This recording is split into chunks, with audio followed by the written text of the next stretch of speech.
사람들은 먹고 마시는 것을 중요시합니다. 그래서 어떻게 하면 더 잘 먹을까?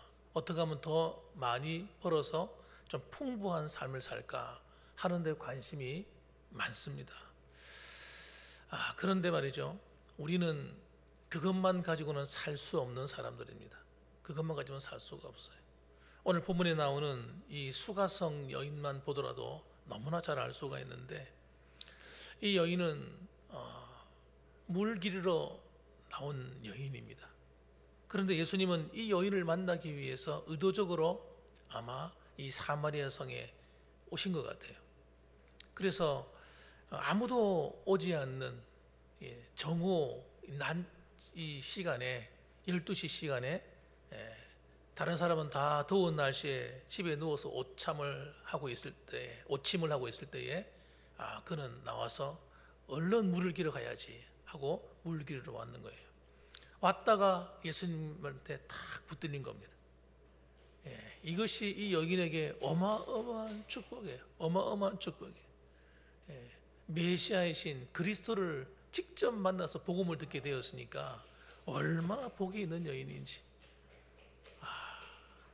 우리가 생각할 때는 이런 사람들은 주님께서는 거들떠보지도 않을 것 같은데, 주님은 이런 한 여인을 위해서 다른 사람들의 어떤 조롱이나 왜 그런 사마리아까지 가느냐 이런 소리 들으면서도 의도적으로 가신 겁니다. 자, 그런데 그런 이야기를 대화를 하는 가운데 갑자기 물에 대한 이야기가 나왔어요. 그래서 이 내가 주는 물을 네가 마셨더라면 다시는 물 기르러 오지 않을 텐데 하고 이렇게 얘기하니까 이 여인의 귀가 솔깃한 거예요. 안 그래도 물 기르러 오는 게 얼마나 귀찮아요. 이 물을 안 먹을 수는 없고, 이 물 기르러 오려고 하니까 사람을 만나야 되고 하는데, 사람을 만나기 싫으니까 제일 더운 시간에 와서 물을 또 기르러 가니까 얼마나 고역입니까? 그래서 사람들과 얼굴을 대면하지 않고도 집에 가만히 있어서도 물을 공급받을 수 있다니까, 이거 정말 땡큐구나, 정말 고마운 일이구나, 나도 그 물 좀 먹어봤으면 좋겠다 하고 이렇게 이야기가 시작되는 겁니다. 그래서 15절 말씀 보시면 이렇게 말합니다. 여자가 이르되 주여 그런 물을 내게 주사 목마르지도 않고 또 여기 물 기르러 오지도 않게 하옵소서. 그렇게 얘기합니다. 요즘 같으면 그냥 생수 그죠? 생수차 아니면 생수를 배달시키든지 뭐 이러면 되잖아요. 택배 시켜가지고. 근데 이때는 그런 게 안 되는 거예요. 그런데 예수님은 참으로 놀랍죠. 이 대화의 이 기술이 보통이 아닙니다. 그 사람의 가장 필요한 것이 무엇인가를 가지고 그 사람의 마음의 문을 지금 열고 계신 거예요. 뭔가 어떻게 보면 말이 안 맞는 이야기 하고 있잖아요, 지금. 그런 물을 어떻게 얻을 수 있겠어요, 그 당시에. 말도 안 되는 이야기인데. 그런데 이 여인에게는 너무너무 중요한 문제니까, 자기 인생이 달린 문제고 삶의 문제니까 그 물 받고 싶은 거예요. 얻고 싶은 겁니다. 그래서 처음에는 물을 누가 달라고 그랬습니까? 예수님이 물 좀 달라고 그랬잖아요. 근데 지금은 상황이 바뀌었습니다. 예수님이 물을 달라고 하는 것이 아니라 이 여인이 오히려 예수님께 매달려 가지고 나 물 좀 주세요, 이렇게 된 겁니다. 너무너무 재밌지 않습니까? 그런데 예수님께서 또 다른 갑자기 엉뚱한 얘기하는 거예요. 물 얘기하니까요, 갑자기 엉뚱한 얘기로 바뀝니다. 이 여인의 목마름의 원인이 단순히 물에 있다고 보지 않으시는 거예요, 주님께서. 그래서 이렇게 얘기합니다. 16절 말씀 보니까 이르시되 가서 네 남편을 불러오라. 네 남편 데려와, 이렇게 된 겁니다. 너무 생뚱맞은 말이잖아요. 그런데 진짜 이 여인의 문제는 여러분, 여기에 있는 걸 주님이 아시고 계신 거예요. 여기에 핵심이 있는 겁니다. 그래서 예수님은 대화의 핵심을 잃지 않고 집중적으로 계속 얘기하는 거예요. 야, 남편 데려와. 그런데 이 이야기가 이 여인에게는요, 치명적인 이야기예요. 아무한테도 말하고 싶지 않은 이야기란 말이에요. 그래서 말을 감춥니다. 뭐라고 감추냐면 17절 말씀 보면 여자가 대답하여 이르되 나는 남편이 없습니다. 이렇게 피해가는 거죠. 지금 남편이 없어요. 이렇게 말하면 보통 이제 이야기가 끝이 나야 되는데 예수님이 또 다른 걸 얘기하는 거예요. 뭐라고 말씀하시냐면 네가 남편이 없다 하는 말이 옳도다. 이렇게 얘기하는 거예요. 갑자기 마음이 뜨끔하는 거죠. 아주 무슨 이 남자가 지금 내 문제를 뭐 알고 있나? 갑자기 왜 이런 얘기를 하는 거지? 굉장히 당황했을 겁니다. 그러면서 하신 이야기가 지금 네가 함께 살고 있는 그 남자는 네 남편이 아니고 동거하고 있는 거니까 정식으로 결혼한 사이가 아니니까 네 남편이 아니지. 이렇게 얘기하는 거죠. 진짜 핵심을 전곡으로 탁 찔러버린 겁니다. 그럼 아파야지. 아파야 되는데 그 말을 듣는 순간 지금까지 대화를 읽어오면서 뭔가 이분이 보통 사람과 다르다는 걸 느꼈을 거예요. 그러면서 자기 문제, 아무한테 말하지 않았던 자기 문제를 정확하게 알고 있는 것을 깨닫는 순간 자기 입에서 터져 나오는 말이 뭐예요? 이 사람은 보통 사람이 아니구나. 하나님이 보내신 선지자구나 하고 깨닫게 되는 겁니다. 그래서 여자가 이르되 주여 내가 보니 당신은 선지자네요 하고 이렇게 얘기를 한 겁니다. 자, 이렇게 되니까 대화가 어떻게 됩니까? 더 점점 진짜 근본적인 대화 속으로 들어가게 됩니다. 그래서 그 정말 묻고 싶은 이야기, 정말 내가 가슴속에 묵혀두었던 이야기를 하고 싶은 이야기가 일어나기 시작하는 겁니다. 이 여인은 남편이 5이나 있었다는 거예요. 그 이야기를 주님이 다 알고 계신 거예요. 원래 너는 네 남편이 5명이나 있었잖아. 지금은 살고 있는 그 6번째 남자는 네 남편은 아닌 줄 내가 알고 있어. 왜 주님께서 그 남자 문제를 끄집어냈을까요? 안 그래도 그것 때문에 부끄러워서 아무도 없는 시간에 나와서 물을 깃고 있는데요. 그 문제가 이 여인의 정말 중요한 문제이기 때문에 그렇게 하는 거예요. 남자 편력. 제가 생각할 때는 이 여인은요, 제가 좀 일찍부터 남자를 만나서 결혼했을 확률이 높습니다. 이 여인의 상처는요, 남자에 대한 거예요. 남자의 사랑에 굶주려 있는 겁니다. 그래서 남자한테 사랑을 받기 위해서 일찍 결혼을 했는데 그 남자가 자신의 사랑을, 자기의 마음을 못 채워주는 거예요. 마음의 상처만 받는 겁니다. 또 헤어질 수밖에 없었어요. 또 다른 남자를 만났습니다. 이 남자가 나를 정말 사랑해 주겠지. 만나보니까 그 남자도 내 사랑을 채워주지 못하는 거예요. 여러분 잘 생각해 보세요. 사랑에 굶주린 사람은요, 다른 사람을 사랑할 수 있는 힘이 있을까요? 없을까요? 여러분, 이게 중요한 문제예요. 이 여인이 사랑을 갈구하는 만큼 다른 사람을 사랑할 수 있는 힘이 있느냐? 아마 그러지 못했을 겁니다. 자기가 사랑을 해야 되는데, 사랑이 오는데 자기는 앉아서 사랑하지는 않고 사랑을 달라고 계속 관계를 갈구하게 되면요, 관계가 끼어지는 거예요. 당신 나한테 이렇게 해줘. 왜 이렇게 안 해주는 거야? 왜 이렇게 안 해줘? 나 섭섭해. 자기가 남편을 사랑하는 그런 마음은 적고 상대방에게 계속 사랑을 갈구하게 되면요, 남자가요 미쳐요. 이 여자가 왜 이러나? 그러면 남자를 계속 옥죄이게 되는 거예요. 그럼 남자의 마음이 점점 멀어져 갑니다. 관계가 형성이 안 되는 거예요. 그래서 여러분, 이 여인의 마음 문제는 여러분 사랑의 문제예요. 사랑을 받고 싶은 마음인 거예요. 그 대상이 누굽니까? 남자인 거예요. 남자. 그 원인이 뭔지 모르겠어요. 자세히 말하지 않지만 자라오는 가정 속에서 이 애정 결핍을 가졌던지 뭐 어떤 문제인지 모르겠습니다만은 그 마음이 사랑에 굶주린 여자인 것은 확실합니다. 그러다 보니까 첫 번째 남편과도 이혼하게, 두 번째 남편과도, 세 번째 남편, 네 번째, 다섯 번째 이혼했어요. 이제는 결혼에 대한 마음이 어떻습니까? 기대가 안 되는 거예요. 그렇지만 남자의 사랑을 받고 싶고 그래서 동거하고 있는 거예요.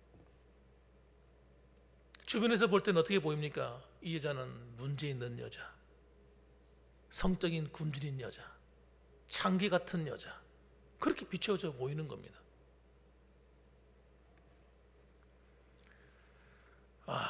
여러분, 이 여인의 마음은요, 사랑의 문제예요. 그런데 사실 그 사랑의 그 배후에는 뭡니까? 사람이 줄 수 있는 사랑에는 한계가 다 있는 거예요. 부모의 사랑도 한계가 있고, 남자의 사랑도 한계가 있고요. 예, 친구의 사랑도 한계가 있고, 모든 게 한계가 있어.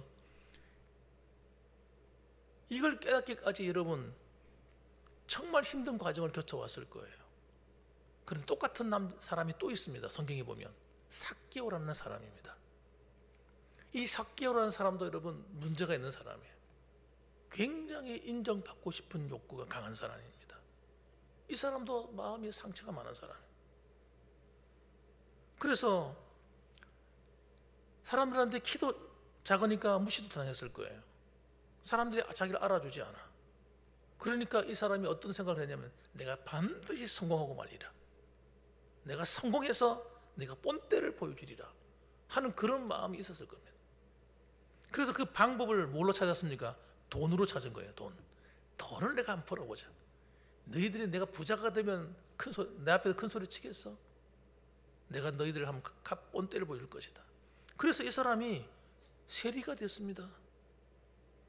세리가 돼가지고 악착같이 돈을 긁어 모으는 거예요. 근데 그 돈이 어디서 나오는 거예요?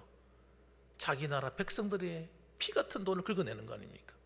그러니까 사람들로부터 손가락질을 받습니다. 하나도 두렵지 않습니다. 돈만 벌 수 있으면 내가 성공하니까. 그리고 이 사람은 돈에 미친 사람이에요. 삭개오는.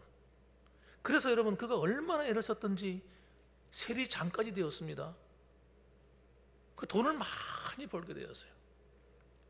좋은 집에, 좋은 옷에, 좋은 마차에, 여러분 결혼돼서 여러분 좋은 아내도 얻었을 거예요. 그런데 이 삭개오의 마음이 행복했을까요? 삭개오의 마음이 행복하지 않은 겁니다. 이게 문제예요. 사람들은 생각해요. 인간의 모든 자신의 문제가 돈을 많이 벌고 아름다운 여자를, 남편을 얻고 정말 환경이 좋아지고 무엇이 좋아지고 명예를 얻고 권세를 얻으면 행복할 거라고 생각하는 거예요. 착각하는 거예요. 착각. 한번 따라합시다. 꿈깨. 이 모든 세상의 인생들아, 꿈깨. 그것 가진다고 행복해지지 않는 겁니다, 여러분. 오히려 그것 때문에 근심할 일이 더 많을 거예요. 여러분, 이게 정말로 이 수가성의 여인의 문제나 삭개오의 문제는 여러분 모든 사람들의 문제입니다. 하나님이 없는 인생, 하나님을 만나지 못한 모든 인생은요, 세상에 있는 것을 추구하고 사는 거예요. 이것이 자신을 행복하게 한다고 생각하는 거예요. 그렇지 않다는 것을 언제 압니까? 나중에는 알게 되는 겁니다. 허무한 겁니다. 허무. 짐승들도 좋은 집 짓고요, 짝을 지어 살고, 짐승들도 여러분 열심히 먹이를 찾아다니고 먹고 살아요. 우리 인간은 여러분 짐승들과 달라요. 육신적인 것을 만족시킨다고 채운다고 해가지고 절대 행복하지 않습니다. 하나님을 만나지 못한 인생은요 불행한 거예요. 불행. 참 행복이 없는 겁니다. 하나님을 만나면 가난해도 행복하고요, 부자가 돼도 행복합니다.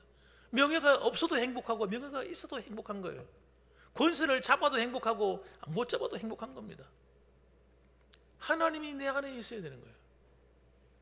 하나님을 만나야 돼.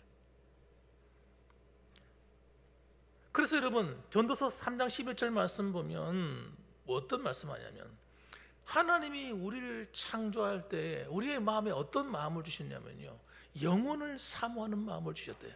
영원을 사모하는 마음. 그래서 우리는요 근본적으로 갈망하는 것이 돈이 아닌 겁니다. 우리가 착각하는 거예요. 착각. 건강 아닙니다. 하나님에 대한 갈망이 우리 안에 있는 거예요. 전도서 3장 11절 말씀 보면, 하나님이 모든 것을 지으시되 때를 따라 아름답게 하셨고 또 사람에게 영원을 사모하는 마음을 주셨느니라. 그래서 여러분 우리 안에는요 영원한 세계, 하나님을 바라보며 살도록 만들어져 있는 거예요. 그래서 하나님이 없는 모든 인생은요 뭘 느낍니까? 허무함을 느끼는 거예요. 돈을 많이 벌잖아요. 그 돈을 벌어 뭐 하겠어요?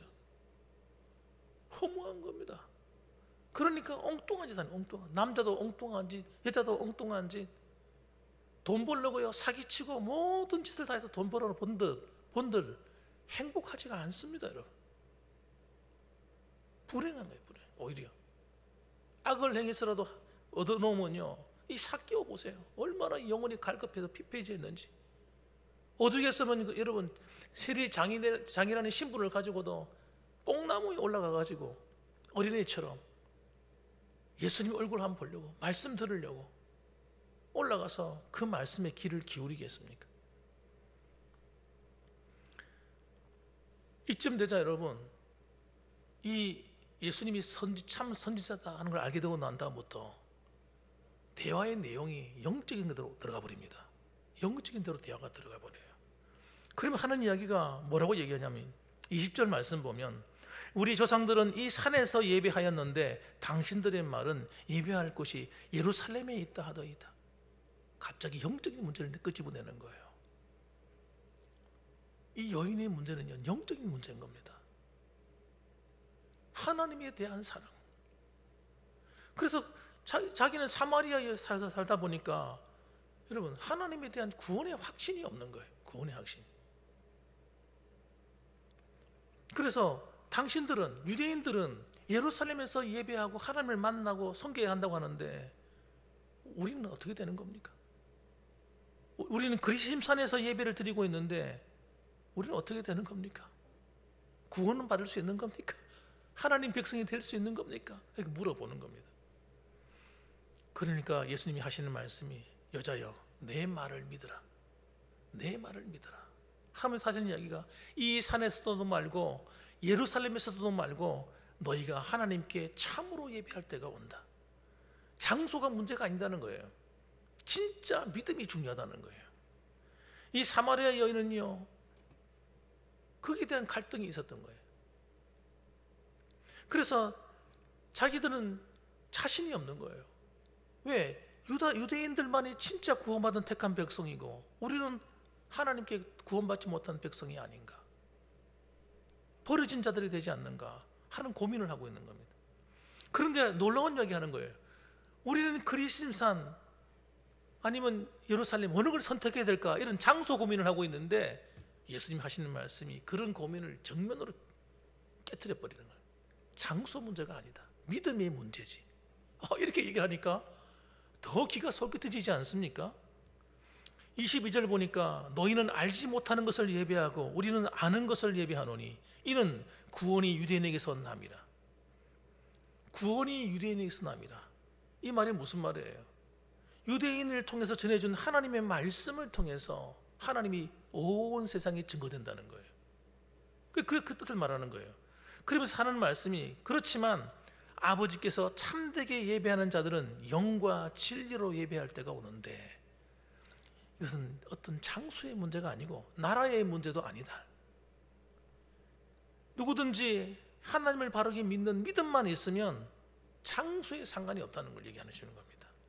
그래서 이렇게 말합니다. 24절 말씀에, 아버지께서는 자기에게 이렇게 예배하는 자들을 찾느니라 하면서 어떤 사람을 찾는가 얘기합니다.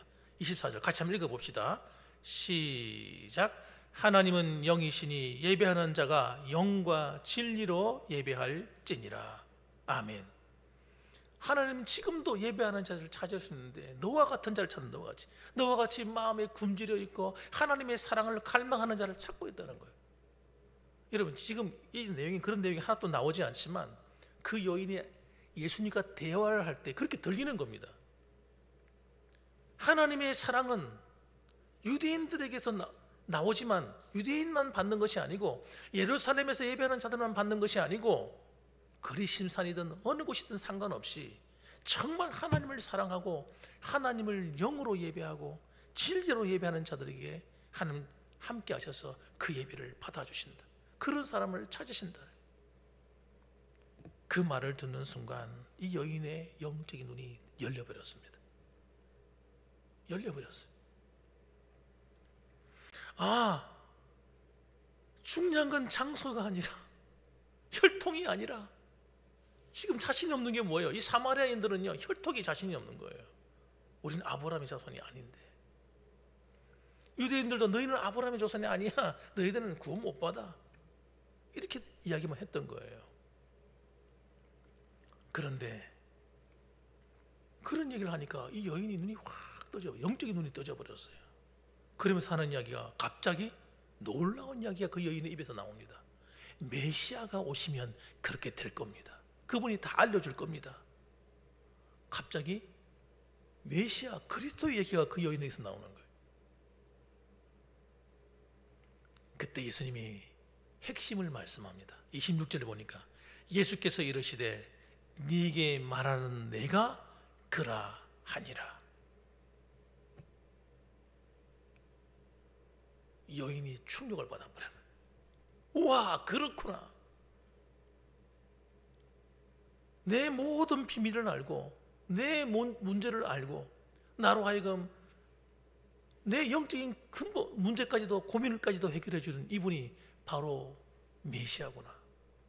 이 여인이 충격을 받고 이 사실 앞에서 머리를 숙여서 그대로 믿게 된 겁니다.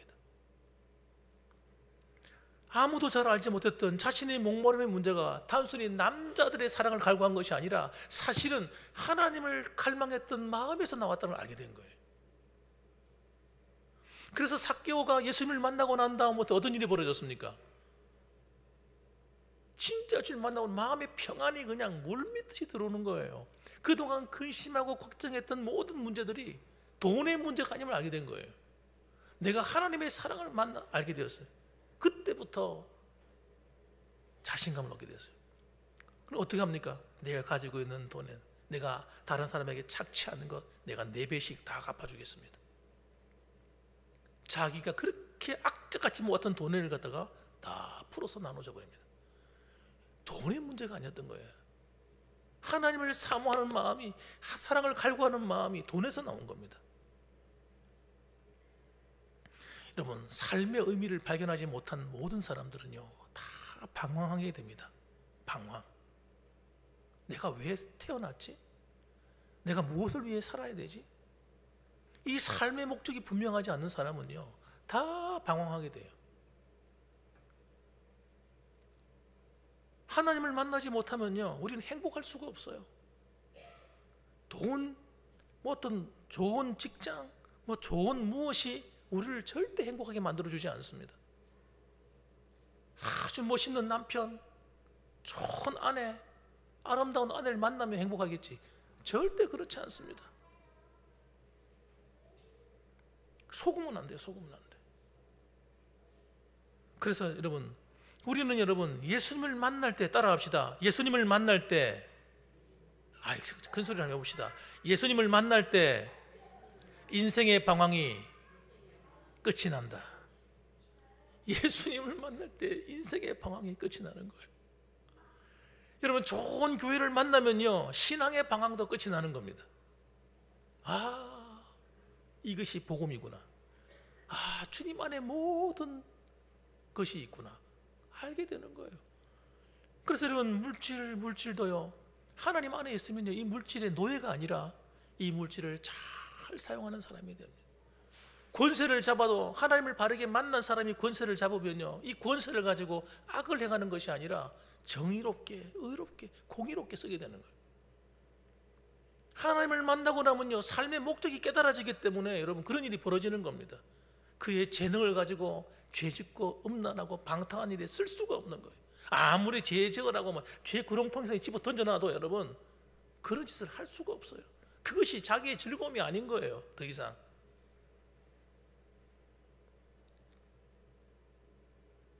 하나님을 만나게 되면요, 삶의 목적이 완전히 바뀌어버려요. 거기서 진짜 행복을 발견하는 거예요. 진짜 행복. 하나님을 섬기는 행복, 예배하는 기쁨, 찬양의 기쁨, 봉사하는 기쁨. 여러분, 이 기쁨이요, 세상에 줄 수 없는 기쁨이라니까요. 여기에 우리의 성도에 정말 즐거움이 있는 겁니다. 오늘 이 자리에 나오신 여러분들도 하나님이 여러분과 함께 해주시는 이 기쁨 안에 주님이 나를 구원하신 그 즐거움 안에 여러분의 인생과 삶이 참 목적을 바르게 발견하고 끝까지 믿음으로 승리하는 저와 여러분들 되시고, 또 이번 전도 기간을 통해서 이 방황하는 영혼들 있지 않습니까? 얼마나 많습니까? 이 주변에. 그들에게 우리의 복음을 증거하고 자랑하는 저와 여러분들 되시기를 주님의 이름으로 축복합니다. 아멘. 기도하겠습니다.